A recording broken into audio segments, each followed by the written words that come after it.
I'm Nicole. I am a software engineer. I grew up in California and I'd been working in Silicon Valley for the past 6 years. And I recently made the decision to move to Singapore and build products here for Southeast Asia.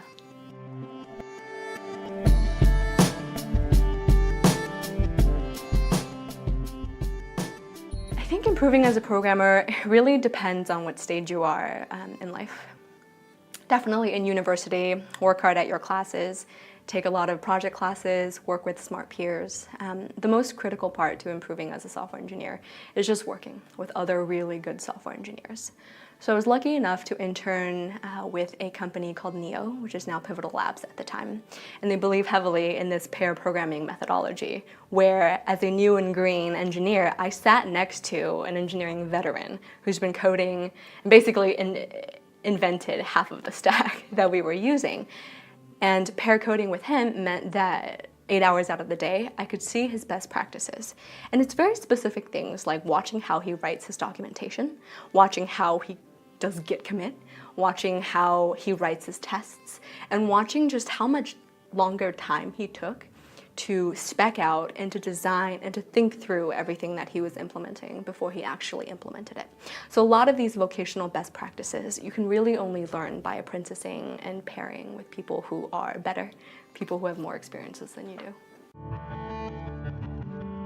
It's interesting that you ask that. I don't think a college education is critical for programming. I think programming is a very interesting and critical skill that if you're really interested in, you can pick it up through other means.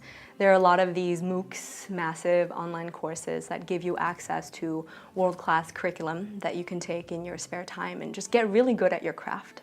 There are a lot of institutions, coding schools. If you're really dedicated, you can do a lot of these things and get really skilled on your own. It's an engineering craft, and traditionally, if we look at other forms of engineering hundreds of years ago, they didn't really have universities to take you through it. I think school is really helpful if you're more interested in understanding the theory and the fundamentals behind a lot of these things. And the one advantage, and the one pitch I will make for going to university for coding, is that it grounds you in the hard stuff, it grounds you in the solid fundamentals. You build a compiler.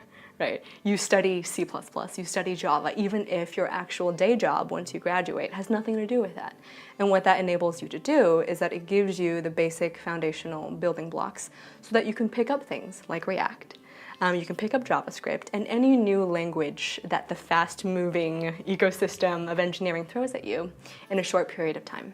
So definitely an education trains you in the solid fundamentals. The communities outside of your work and outside of school are really critical, especially if you want to keep improving your skills in the workplace. I spent the past 6 years in Silicon Valley, and what I love about the communities there is that everyone's very altruistic.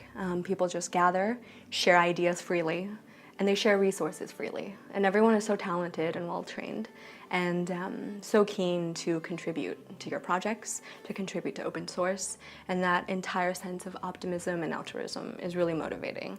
I think especially for people who are younger, who are recently graduated, or in most instances don't have a traditional engineering background and want to get into it and change majors, change vocation for the first time. I think similarly in Singapore, that community is also here. I was here about 2 years ago. I hung out a lot at Block 71, and back then it was nowhere nearly as vibrant as it is now. And now I think that infrastructure is also here, which makes moving here as a Californian a lot easier, and the tech transition a lot easier for me. I think if you pitched the idea of Git to people a long time ago, it would have made no sense, right? It's like engineers in their spare time taking free code to build more free code that everyone uses for free. I think the fact that it exists and that there's this culture around it and that now we're seeing products actually come from it. You get these entire enterprise suites like Odoo that brought together, 26 or so of the world's best engineers from different continents, working and collaborating together on the same code base, communicating, exchanging ideas. That couldn't have been possible if we didn't have this ethos behind open source and if we didn't have the tools and the technology and the community building aspects behind it.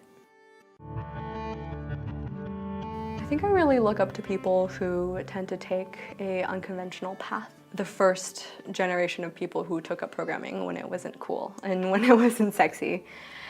people who can dedicate, years and years of their lives to working on a technology before it's even proven. And that must be a very solitary feeling when you're working on something that you believe is cutting edge that no one else understands, and you're not even sure if it would ever succeed. And in a career in a field like computer science, you see a lot of those instances. And it's become the de facto culture where they really inspire that type of mentality. And I think that's great. And it means that we just have a lot of people to look up to that are all still around because it's a relatively new vocation. So any conference you go to, all of your heroes are there giving a keynote, which is really great.